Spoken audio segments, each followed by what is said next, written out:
semoga kita tetap dalam keadaan sehat. Perkenalkan, saya Dwi Afrilia, guru Bahasa Indonesia kelas 10 di SMA Muhammadiyah 8 Kisaran. Jadi pada kesempatan ini kita masih berada di bab 1 menyusun laporan hasil observasi.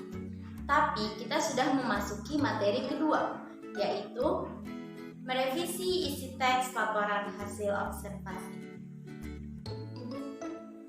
Setelah mempelajari materi ini, siswa diharapkan mampu untuk melengkapi isi teks laporan hasil observasi dan membenahi kesalahan pada teks laporan hasil observasi.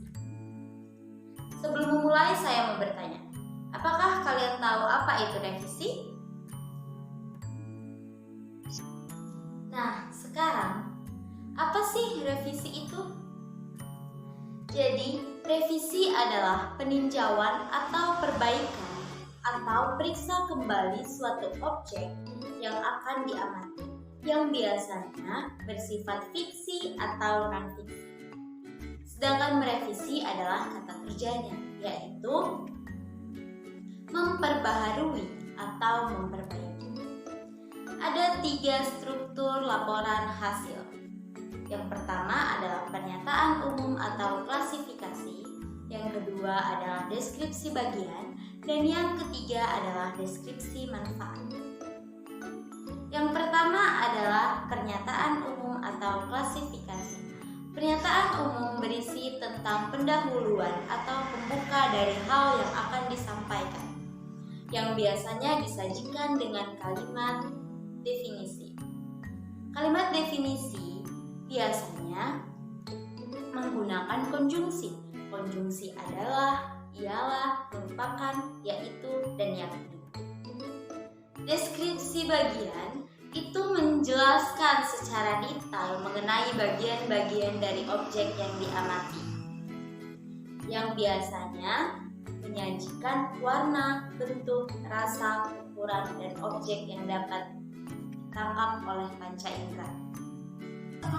Deskripsi manfaat menunjukkan bahwa setiap objek yang diamati memiliki manfaat dan fungsinya bagi kehidupan, yang biasanya ditandai dengan kata dimanfaatkan, manfaatnya, dan bermanfaat.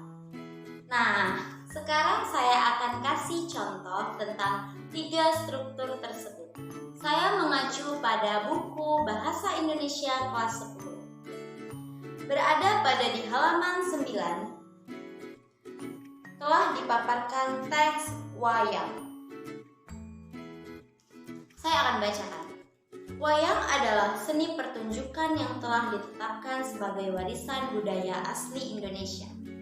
UNESCO, lembaga yang mengurusi kebudayaan dari PBB, pada 7 November 2003 menetapkan wayang sebagai pertunjukan bayangan boneka tersohor berasal dari Indonesia.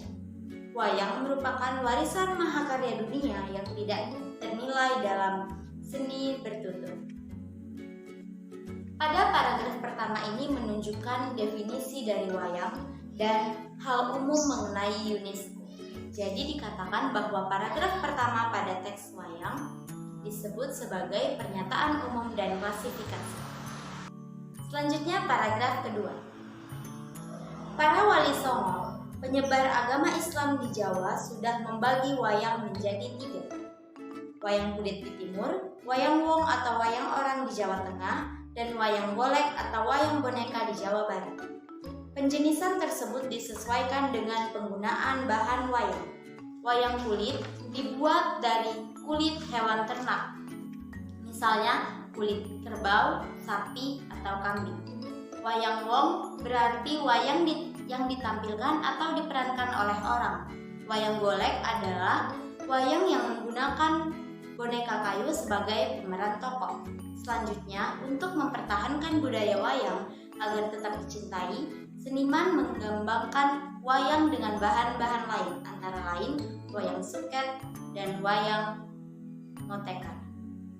Dan paragraf selanjutnya, paragraf 2 sampai paragraf selanjutnya menunjukkan bahwa jenis-jenis wayang menceritakan secara detail mengenai bagian-bagian dari wayang. Dan itu menunjukkan bahwa deskripsi bagian berada pada paragraf kedua dan selanjutnya. Dan terakhir, deskripsi manfaat.